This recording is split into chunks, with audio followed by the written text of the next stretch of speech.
Welcome to The Winning Edge, the podcast where champions are built and legacies are made. I'm Leonard Wheeler, former NFL player turned entrepreneur of 24 years and co-executive director of the NFL Legends community. After years of being on the field, I've learned that the real game starts when the stadium lights go out. This show is your all-access pass to the mindset, strategies, and leadership lessons that fuel success beyond sports.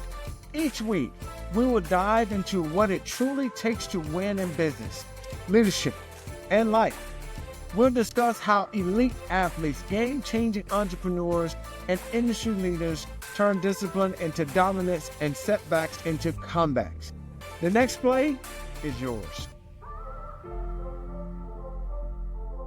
For those of you that don't really understand or know, I guess the NFL, you guys do all kinds of stuff around the Super Bowl. You don't just go and put on some parties and go to the game. Can you explain a little bit about kind of the scope of the different activities that you're putting on and giving to the community? Because that was something I knew nothing about.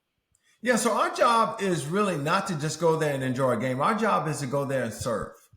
I mean, really, that is really number one for us. We are to go there and to be servants for people who are there. We have so many different activities. I can tell you about the second day we were there, right? Is that we went to Garyville and we served this community called it was literally a desert. It was a food desert. What was so great about our food desert experience is that one, it was sponsored by the NFL. So it was a Legends community event. So the commissioner showed up. We had people like Curtis Martin there, our coordinators, Ed Reynolds and Chester Pitts and Mike Rucker. Like all of our legends were there. I mean, we were there in support of this community event. And then guess what happened? Okay. So the commissioner was there. He spoke. Thomas Davis was there. He spoke. But then they shared with the community that we would have a produce truck. Now, let me tell you the significance of the produce truck. Because it was a food desert, the closest grocery store was 7.5 miles away. 7.5 miles. Imagine if you had to travel 7.5 miles to go get your produce or to go get groceries. So then what they did, this grocery store that they got the produce from, they awarded that man or his family for his grocery store $20,000 and then gave him 2 Super Bowl tickets to boot. So they gave him $20,000 and then gave him 2 Super Bowl tickets for he and someone special, maybe his wife or daughter, kids, son, etc., to attend the Super Bowl game. Then on top of that, they allowed the individuals from that community to shop on the produce truck, the 18-wheeler, to shop on the produce truck with a coupon that they could receive free food. And then gave them an extra coupon. And then the NFL said, if they go over, we will pay for it. Let me tell you. It was such an amazing experience. And then on top of that, they said to them, not only are we going to pay for it, but we're going to make sure that this truck throughout the year continues to come through this neighborhood and offer these individuals in this community food that they can purchase for cheap. So, as much as people want to say what we're not doing, I need for them to make sure they acknowledge what we are doing. People are being a blessing to people. Let's make sure that we dig deep enough that we don't stop before we strike oil. Because there are people out there doing good things. And let me tell you, I'm a part of it. And I'm grateful to be able to experience serving that community in Garyville. But those food deserts are real. So when we go to the Super Bowl, we are thinking, how can we best serve? What impact will we be able to make based on how God has blessed our lives to be able to come to the Super Bowl in the first place? Right? And so we're always looking for ways that we can create impact and that we can make a difference. And those are just some of the activities that we were involved in. One day I went to 5 activities in one day. Oh my gosh. Okay, tell us, what were they? So it was amazing. I mean, so for the first time we had a chess tournament for the NFL Legends community because Larry Fitzgerald played for a long time in NFL, NFL legend. He owns chess.com. So we had this tournament in our Legends community area to where it was our former players playing against one another. So to be able to see that was amazing. We had a cornhole tournament because we are ultra competitive. So I think Steve Smith played in that. And that was Stacy Moore, the commissioner of cornhole, who doesn't live far from Charlotte, North Carolina. I mean, that was amazing. We had Taste of the NFL to where we had all of these chefs come from around the world, around the country, and bringing in different food. And you know we love to eat, Kimberly. Of course. We love to eat. And so here we are being able to taste all of these great food choices. And it was just amazing to engage with some of those companies. Wow. That is so interesting. You know, there was something that really struck me, and maybe you can speak a bit about this as an outsider, just getting a little glimpse of what was going on there. The community of the men was shocking. It was shocking. It was the most surprising thing that I learned in the experience of attending the Super Bowl, you know, beforehand. What was so crazy is, first of all, a lot of these guys know each other. So you're at a party and you talk to one of the guys, they're like, oh, I know pretty much every guy here. So it's a very small community. It's very Yes. tight knit. And it seems like not only do they all know each other, but there's this mutual bond and respect for each other. Right. And it doesn't matter what team you were on, how long you played, how good you were. I mean, it feels like a brotherhood, a really tight, loving community. Can you speak a little bit about that? So it is a real NFL brotherhood. And what we love about it is, okay, let me give you some stats. Just over 20,000 players have played in the NFL in 102 years, really 103 years now. Right? So close to 30,000 players. If you think about only over 14,000 players have played over 2+ years. So that's less than 1% of the people in this world that's ever put on an NFL jersey to say, I played in the NFL. That brotherhood, when you go into the locker room, when you go into a huddle, we are a huddled locker room combined to where we're saying, hey, I just want you to know that I speak your language. I want you to know that I understand your struggle. I want you to know that I'm in the fight with you, right? And so it's an unspoken language to where we can go into a room. I don't care when you played. You could have played in 1945. I love you. And we can have conversation as if we've been knowing each other for 30, 40 years because we have so much in common. You really, I mean, it's one of those things where it sounds kind of like fluffy. Oh, it's a community, it's a brotherhood. I got to tell you, it's very real. And it was the most surprising thing. It's just not something that, look, what do I know about the NFL, right? Yeah. It's not something that people out there really know.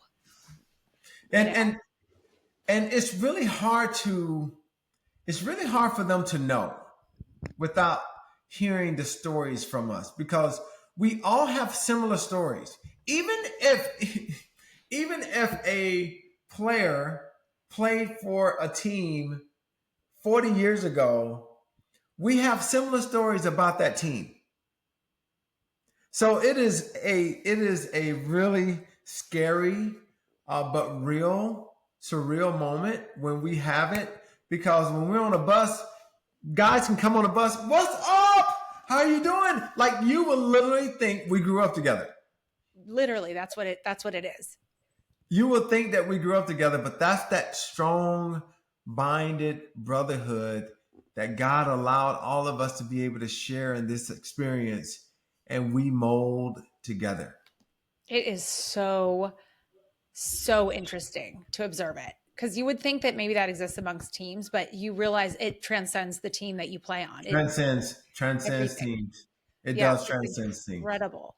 So now you had this thought, and you kind of sort of talk about it a little bit with the children, but you said that the time at the Super Bowl made you think about, like, what are you hungry for? Can you tell me a little bit about your thought process? Yeah, so I was thinking about what are you hungry for, because growing up in the projects, when I was with those kids, some of them are Section 8, some of them are welfare. Growing up in that same space from Section 8 or welfare, etc., I remember those moments of going to the grocery store with the welfare coupon in my hand, and purchasing bread or butter, etc. I remember that. And so when I see these kids, I'm like, oh my gosh, I was that kid. I was that kid that didn't know what I didn't have, because, I didn't have it. So I didn't know that I was poor at times.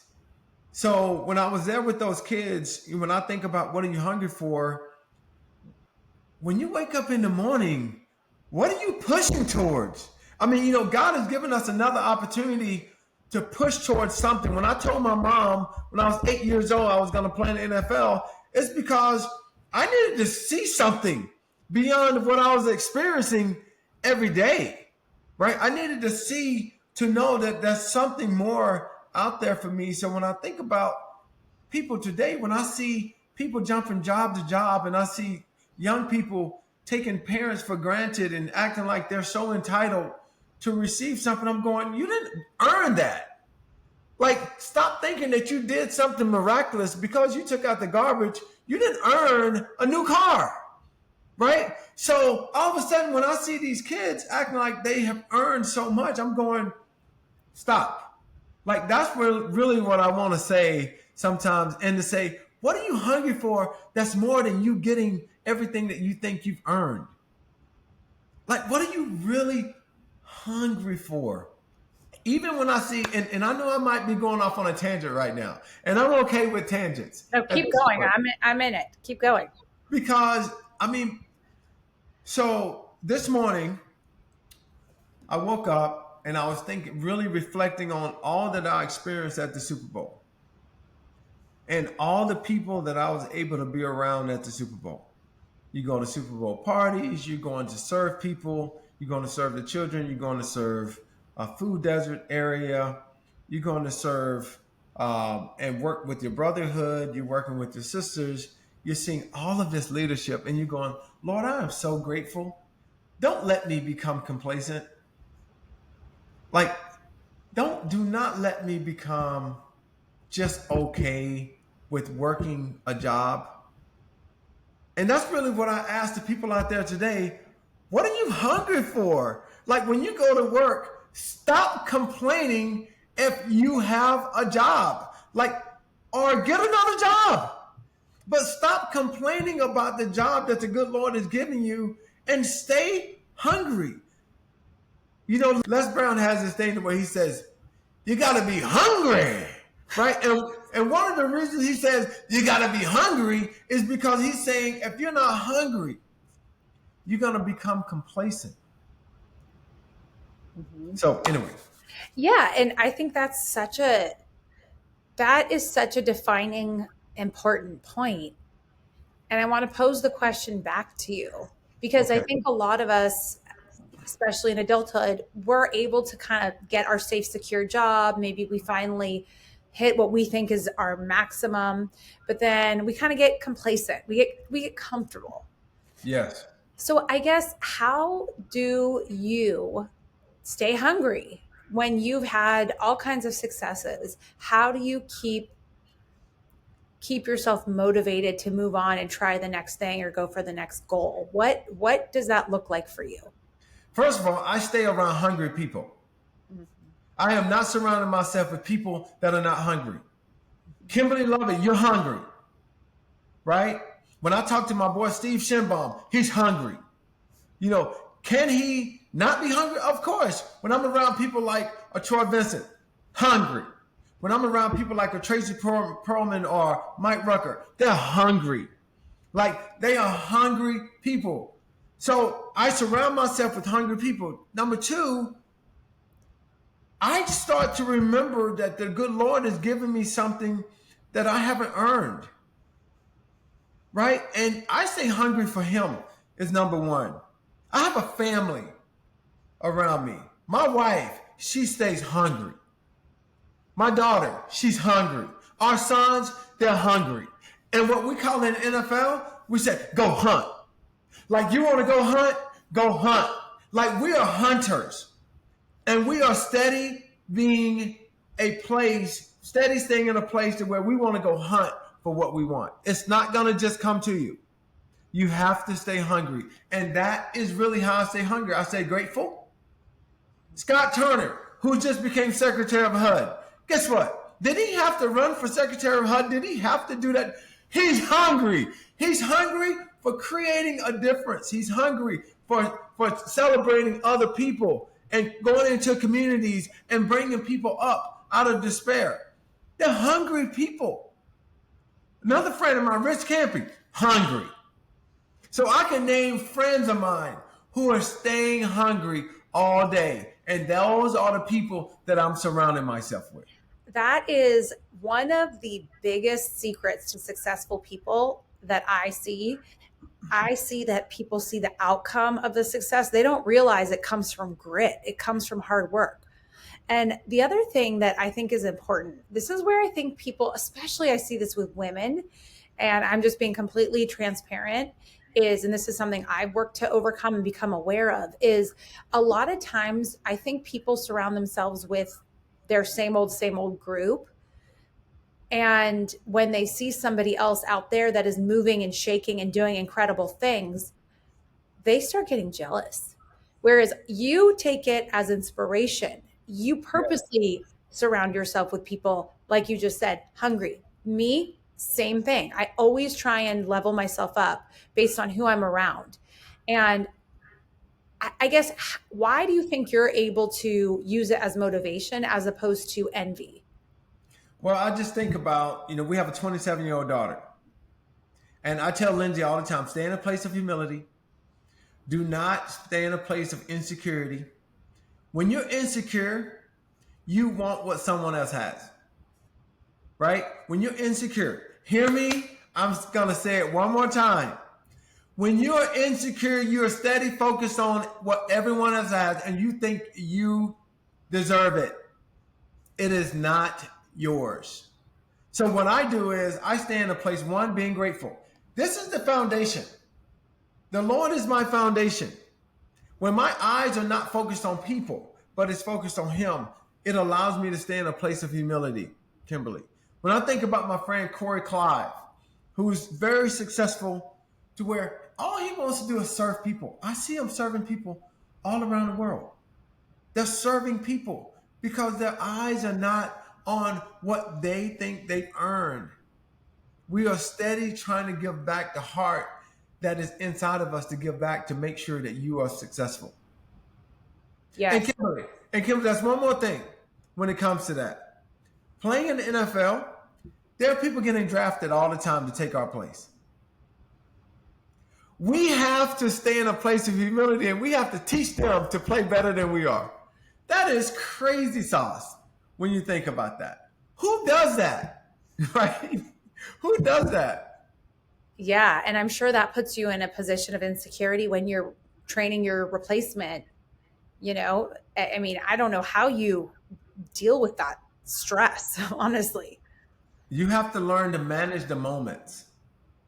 You have to learn to compartmentalize those moments and you have to say, okay, Lord, if this is my time here, then it's going to be my time anyway. Just like I played 5 years in Cincinnati.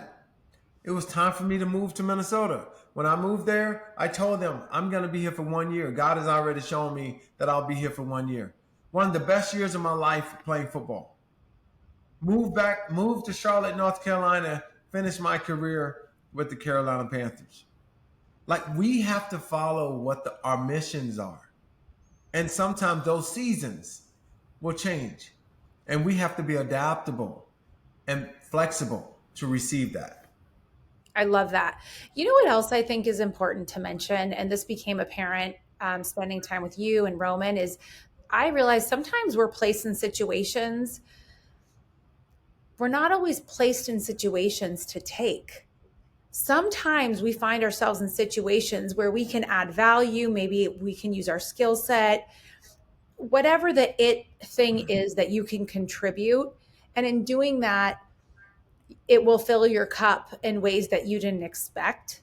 But I think this attitude that you carry is this, you come from this position of being of service. And I think that because you look at life in terms of not just what you can take, but really what you can offer and how you can contribute to something bigger than yourself, that seems like that's a key to your winning edge. Can you tell us a little bit about kind of just how you think of contributing to the greater whole, and then how you feel that that maybe serves you in turn?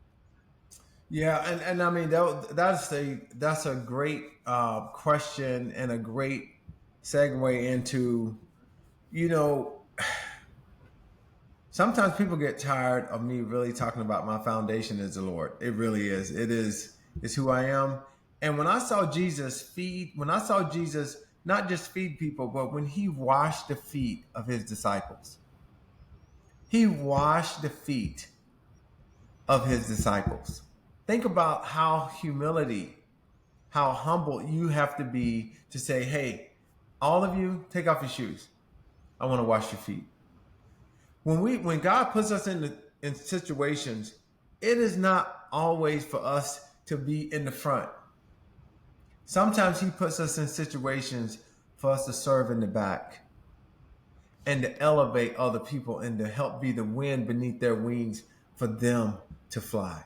And I'm not talking about Eagles fly like the Eagles that won against Kansas City Chiefs. Okay. So Eagles fans, don't think I'm talking about you right now. But what I'm talking about is that he said that you will soar up on wings like eagles.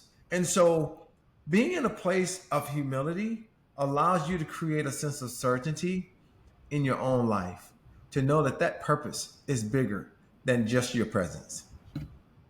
You know, I love that you're so strong in your values and your character and your faith, because, okay, what he's not telling you is that the Super Bowl is every which who's who. And I'm not going to embarrass you or overexpose anything. I'm just speaking to the regular people like myself that, you know, we've never seen this and we've never been there. So what is so interesting is how humble and grounded you are, despite being in the face and being exposed to the biggest, whether they're celebrities, huge, you know, obviously successful athletes, agents, media, every single who's who you have been exposed to, and yet you remain grounded. Is that because of your faith and your humble beginnings, or how do you stay grounded? You know what? I mean, it is because, number one, it is the Father, but it is also parenting.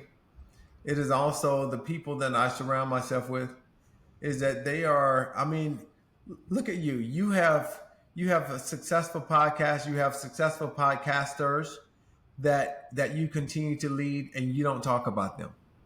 Right? Why is that? Because you don't want it to always just be about you. Right? You are always about elevating other people and not bringing attention to self. And that's just like me, is that, yeah, you know what? We were blessed to be able to go to honors, to where Snoop Dogg was the host of the Honors Award, right? I'm blessed to be able to vote for certain awards. I'm also, you know, blessed to be able to go to like a commissioner's party. to where there were a million people in that place. It seemed like there were. Maybe it wasn't a million, but there were a lot of people. I didn't earn that in my mind. Like, oh, Leonard, you've earned that. Just take advantage of it, buddy. Just go for it. No, I'm grateful. I want to stay in a place of being grateful. I'm okay with it. Even if people try to tell me that I've earned it, I'm like, you can't tell me one thing that I've done to earn that, right? Just because I played in the NFL, that doesn't give me the right to brag about everything. So really staying in a place, understanding that jersey behind me and the one above it, it was a place of sacrifice by not just me, but my mom and all the men that played before me that are now gone. But they laid a foundation, Kimberly, for me to be able to play the greatest game in the world. For me to be able to play that game, right? So what am I doing for the least of these? How am I leaving a legacy for the people that are coming after me? How do I want them to show up? Right? And that's really what I think about all the time. Ugh, I just love it. I was thinking when these guys won, how their parents must be, so proud. And I was in my head recapping, because I look at everything as a mom, right? And I know you look at everything as a dad. And I just was like, your mom must, your dad, all those, practices that each of your respective parents must have taken you to get you. Anyone that's had kids, that when you commit your child to a sport or they commit to a sport and you're supporting them, it is a family commitment. Family commitment is fun. It's family. I love being a dad. I would go. I love attending events for our kids all the time. I love it. And I think the reason why sports is so important to me as a parent is because it is this thing that you cannot give your children. And it keeps them hungry. It keeps them humble. It keeps them grounded, and it's character building. Don't you think? It's character building and it's work, right? I mean, it is work because you're never off. Steve Shinbaum calls it a dimmer switch, right? He says that Leonard, we're never off. We dimmer up, we dimmer down. But when people are like, I'm off, no, you're not. You're just dimmer down a little bit. And that is who we are as parents, is that we're always on as parents. We dimmer it up and we dimmer it down. For sure. How do you keep your kids? I think this is something that is really important, that I think it's actually easier when you came from nothing to have the hunger, the work ethic, the drive and the gratitude, because you know what it's like not to have. Yes. You don't forget it. It's who you are. It's who Right. you carry it with you. Right. From that lens, it's a gift to have less. And again, I wasn't raised in the projects, but I was not raised wealthy at all. And it's one of the most important parts of my upbringing that I'm so grateful for, because it does serve you in that sense of that hunger. How do you keep your kids hungry despite all your success? We have to remind them, and we take them to places to serve. We keep them grounded in the Word. They are all grounded in the Word of God. Lindsay's over in Spain right now. We have coaching calls together to talk about how she's going to stay involved. How is she going to stay hungry? Let's not get complacent. We remind them often. Connor's in honors college in UNC Wilmington. Just last week, he led 300 people as a junior in college, to talk about business, right? Chase is running track. It is all about keeping them busy and not so focused on self. Do not allow our kids to be so focused on self, because then when they grow up, they become selfish. And we want them to be selfless, right? We want them to have a spirit of serving other people. Wow, I love that. Can you help me parent my kids? I am so convinced that your kids are going to be some of the most humble kids when I meet them, is that they're going to be in a place, they're going to be like, yes, no, yes. They're not going to be like, yeah, what's up? Like, I already know. You don't even have to tell me. So everybody that's listening to her right now, just know that she's a disciplinarian. I can tell. Yeah. So can you tell us any like celeb stories or stories that, without implicating yourself or others, anything funny from the Super Bowl that, or like interesting or cool that you can share? So this was kind of funny when I was in the weight room on Super Bowl morning. Wait a minute. Tell the fine people about that. Who got up with you and what time and what were you guys doing? No, we didn't get up. We didn't really get up early every single morning, but we did get up early some mornings. But we were working out around 5. Wait a But minute. He led group classes with his friends. That's what happened. He oh made my them and all their couples friends show up and work out. But anyway, continue your story.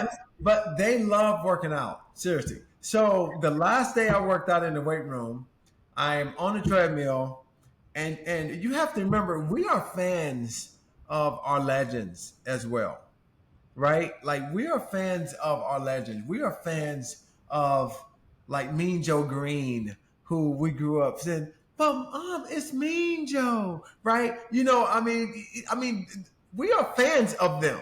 So whenever we see those legends, we adore these guys. Like this is admiration for us. But I happen to be on the treadmill on the last day in the weight room, and I'm doing my exercise on the treadmill, and Bill Belichick came up beside me. Right? So here's Bill Belichick working beside me, and I'm thinking back to when I was a senior in college. Bill Belichick flew to Troy University, University of Troy, and he worked me out when he was a defensive coordinator for the Cleveland Browns. He and his whole defensive staff flew there to work me out in 1992, right? And then here's Bill Belichick, and that was the first memory that I had of Bill Belichick. When I saw him, I was like, oh man, this guy, he was coming after me. They were supposed to draft me in the 4th round, but the Cincinnati Bengals drafted me in the 3rd round. So it was pretty cool for me to have that memory of Bill Belichick. So do you think he was showing up to give it another go? Not a chance. he was showing up, and he was studying film for the University of North Carolina, where he's now the head coach at the University of North Carolina. Wait a minute. So break it down. Don't be vague. Like, don't be.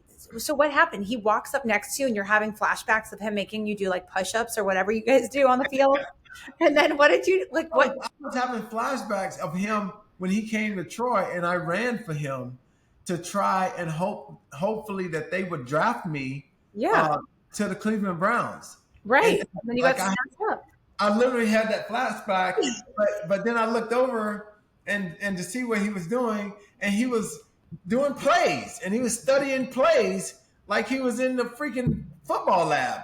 And like he was on the treadmill and he was studying plays, walking and studying plays. I'm going, that's pretty freaking typical that here's a head coach that's not just enjoying the workout, but he's freaking drawing a playbook.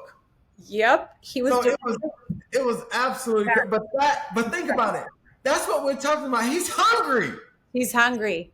So He's did you tap him and say, Mr. Belichick, do you remember when you were trying to recruit Well, me? I wouldn't have said Mr. Belichick. Oh, okay. I would have said Coach. Oh, sorry. Coach. Sorry. The lingo. That's right. Coach. Yeah, you got come on, Kim. Sorry. Coach, what's up? I remember you were gonna draft me in 1992 to Cleveland Browns and but anyway. So did you say anything to him? Give us the tea. You said nothing. I said nothing. I literally let him kind of have his moment. I had my moment of doing a workout, and it was just all good. Sometimes, but that's okay. This is what's important. You ready for this? Yeah, I'm ready. Sometimes we go to those environments so that we are not interrupted. Right. That is what creates the moment, is where you go, oh my gosh, I was able to work in that environment, or I was able to think in that environment. I was not overwhelmed by someone asking for autographs in that environment. If you're a big name person, That is why those environments are so critical and crucial to a moment of celebration, is because we're not pushing up on you to ask for anything. We just want you to be. Right. And sometimes those moments are magical. Yes, like he was preparing and he was studying and doing his thing and he didn't want to be interrupted and you respected that. That's it. You just look at it, you respect it, and you're like, I got it, coach. I know exactly what you're doing. You're able to go there with them at that moment. I love that. So tell us about, did you meet anyone cool that you just mentioned Snoop. Did you meet anyone you want to kind of like let us? I have to tell you what we missed, though. What? I have to tell you what we missed.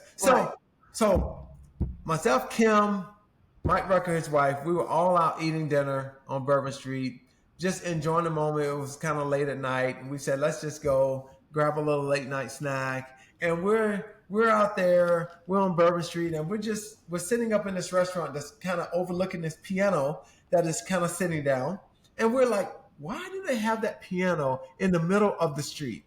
Right? Why is that piano in the middle of the street? It's right across from the place where we're eating. We're looking down upon it, and it started getting late, and we're like, it's 11 o'clock. Now, 11 o'clock is late to older people. Okay, I'm not calling myself old, but I'm old enough for 11 o'clock to be late. But anyway, so here's, it's like 11 o'clock, and we are, so we come out of the restaurant. We're like, why are these people gathering around this piano? Like, who's going to be here? And so we were like, you know what? Let's go to the room. It's getting later and later. Now it's 11:15. So really it's getting late now. It was 11 o'clock earlier. Now it's 11:15. Guess who was coming to play the piano? Who was it? Lady Gaga. Lady Gaga. We had the number one seat in the entire freaking place. And here we are. We missed. It was Tom Brady and Michael Strahan. They were walking up the street, and Lady Gaga sang this song in memory of the people that had passed in that tragedy some weeks ago in New Orleans. Oh. And and we were sick because we were right there. You had front row seats. You gave up. You got too tired. I mean, it's like, man, come on, give me 30 more minutes. Oh my gosh. Epic miss. Such a big miss. We missed this moment. It was a memory, and we missed it. We got to see it on television, but it's not the same. Oh my goodness. Not the same. Not the same. I would have loved to see that. But you know what I love about this podcast? What? Is, one, the name of it. And I have to tell you, everybody, that I vacillated on the name of this podcast. I did. I vacillated on the name of the podcast. I was calling it all kind of different things. And Kimberly kept coming back to the winning edge. She continued to come back to the winning edge. What are you about to say, Kimberly? I was just trying to think who came up with it. One of us came up with it, but we both liked it a lot. We both liked it a lot. I don't know if it was in one of those things that you and I put together, this whole collage of our podcast playbook. It was not a collage. Yeah, this whole thing of launch playbook. This whole thing of the playbook of podcast names. But all I know is I vacillated on the name. Kimberly's conviction. She was like, no. Wait a minute. Tell people what you were going to do. He was going to call it, sorry to put you on since you brought this up. Okay. And by the way, you guys can vote and let us know what you think. Tell us what okay. you prefer. I was going to call it the Winning Quest. And I said, I don't hate it. Okay. Hold on. She didn't just say, I don't hate it. She said,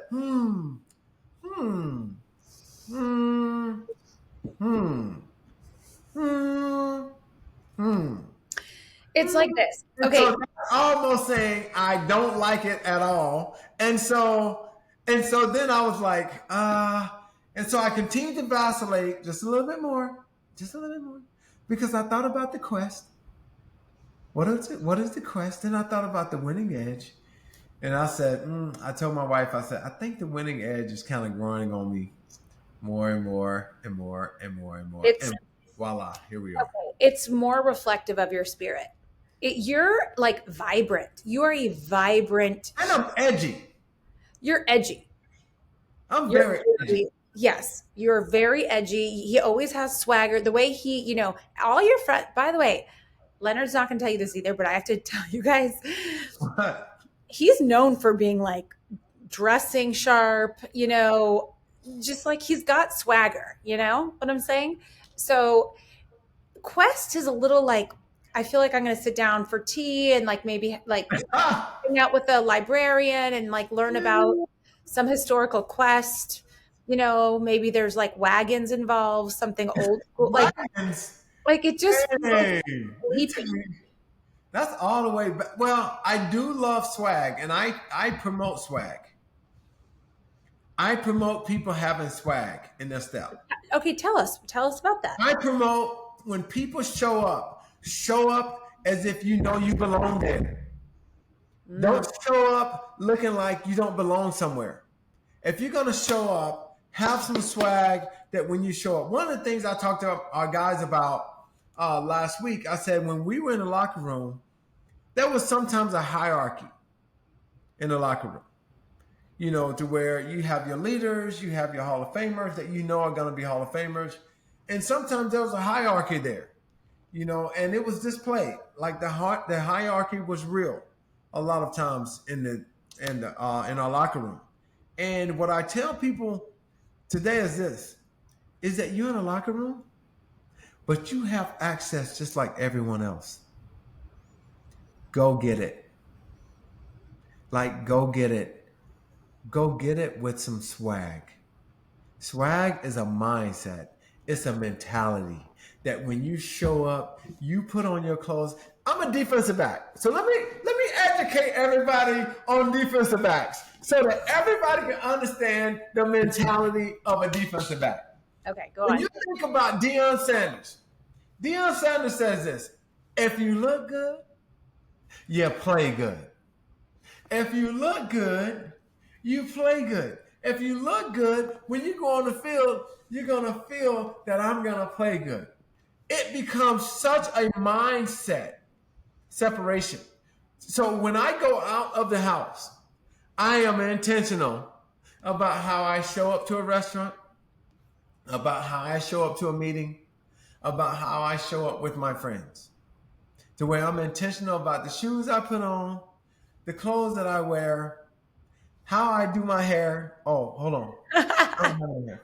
But anyway, I cut off my hair, but I am very intentional about how I show up. And that is the first thing that people see, Kimberly, is that people are going to see you. And if you show up with some freaking bedroom shoes on and some pajamas that we do not allow our kids to wear to school, by the way. No. And I mean, it just doesn't happen in our household. So if people out there want to get upset with me because I just said that, it's okay. That's your home. This is our home. And these are some of the restrictions because there's a set of rules that happens in every household. Right, Kimberly? Yes, sir. Well, and I think what you're talking about, it sounds like it's less about, like, for you, when I say his swag, I don't mean he's materialistic and cares about labels. That's not what I mean. What I mean is you can see he takes pride in his appearance and that he's showing up appropriately. And it's almost like a sign of respect for who he's with. That's what I mean by swag. I want to be very clear about that. And I think that they deserve that. I think that if they've put forth the time to invite me somewhere, I want to give them my best. If you invite me somewhere, I promise you that I'm going to give you my best when I arrive.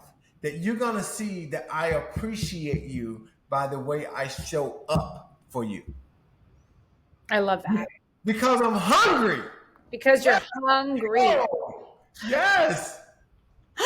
I love it. I love it. So, okay, my last question for the Super Bowl for you is what was your favorite part of the entire 10-day experience? Because he was there for 10 days, folks, just so you guys all know. He's there for a long haul. What was your favorite part of the whole experience? Besides, of course, having dinner with me. Besides having dinner with Kimberly And listen, guys, we had dinner, but let me tell you all about the dessert before she tries to get away with it. She ended up ordering about 5 different desserts. Wait, how did this get put on me? That I or did I? Was it me? I said, "Oh, what else do you have?" They said, "We have the creme brulee." Oh, you were like, "Get that too." Oh, we have the pecan pie. Get that as well. Roman Gabriel was like, "Get that." Kim was like, "Oh, I want some of that." Mike was like, "Oh, give me some of that." Chris was like, "Oh, I want to taste that." And so here we are with like 5 or 6 desserts around us, and we're going, "What are we doing right now?" And they were amazing. That sad story, not sad, but he kept reminding us that, creme brulee is my wife's favorite and she's at home with the grandkids. And I thought, I think he really wants to honor her right now. So obviously we don't want to disrespect Mrs. Gabriel, Marcia. We did not. You know what? Everyone had a great time. Everybody had a great time. The company was fantastic. The company was amazing. And I don't know if there's just one moment that sticks out, to be honest. I think me being able to spend time with all of you, with me being able, my wife and I being able to spend time with all of you, with people that we don't get to see much. It was our first time meeting you in person. I got to get a big hug from both Leonard and his beautiful wife, Kim, which was the entire goal of the Super Bowl for me. So it was amazing for my friend Kimberly Lovey to be able to come and spend time at the Super Bowl. And guess what? It will be in San Francisco next year, to where we're going to be in her neck of the woods. So we're going to do a live podcast. Yes, we are. From San Media Francisco. Row. Yes. On Media Row. So game is going to be on. I am looking forward to it. We had an amazing time with so many people, though, and I was so grateful. And I just have to say, since you mentioned all of that, I just have to say thank you to you so much, because it was your fault that you made me end up somehow there. Between you and Roman, you guys manifested that, and I just kind of was like, okay. But no, honestly, that was incredible, and I'm so grateful for both of you guys. It was just the best part, honestly, was getting to give you a big hug and have dinner with you and Kim. That's so cool. But you made yourself available. Oh, yeah. Are you kidding? Of course. Yeah, but what I'm going to tell people, make yourself available for success. Make yourself available. Take a leap. Put yourself in a position to be successful. Put yourself there. If you're afraid, it's okay. Like, sometimes fear is a good thing. It's not just not healthy. Sometimes fear is healthy. I agree with you. Take the leap. Just say yes and go. Take the leap. Put yourself there.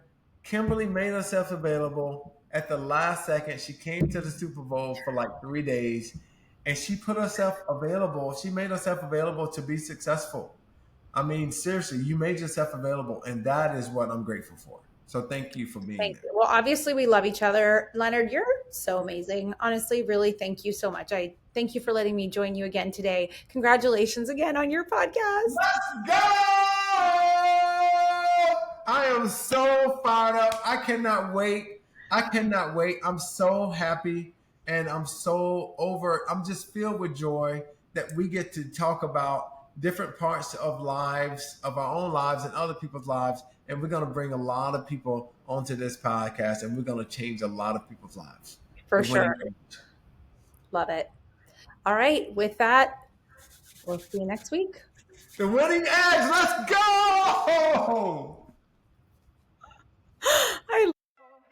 Thank you for tuning in and listening to this week's episode of The Winning Edge. You can write in and ask your questions on my Instagram page at Leonard Wheeler 7, and I will address your questions on an upcoming episode.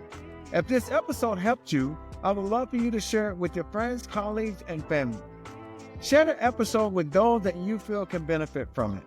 You can also follow me on Instagram, TikTok, X, and LinkedIn, found in the show notes. I would greatly appreciate it if you would rate and review the show on Apple Podcasts and Spotify.